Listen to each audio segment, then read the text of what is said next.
manusia ya. Oh iya, bentuk adonannya jadi lebih halus kan? Kata yang mana Terus, deh?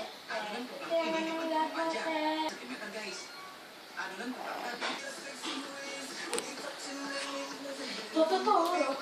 dikukus ya selama 25 menit ya guys, sampai teksturnya kenyal tuh guys. Nah, ini nih hasilnya. Ya, ngecek nak. Ini biar aku nak. Ngecek nak, ngecek nak.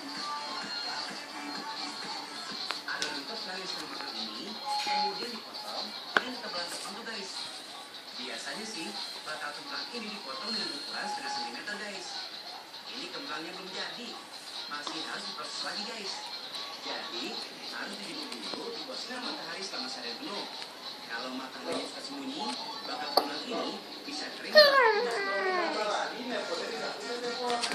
Kemplang yang udah kering ini digoreng dengan minyak panas dengan kecepatan super alias nggak lebih dari 30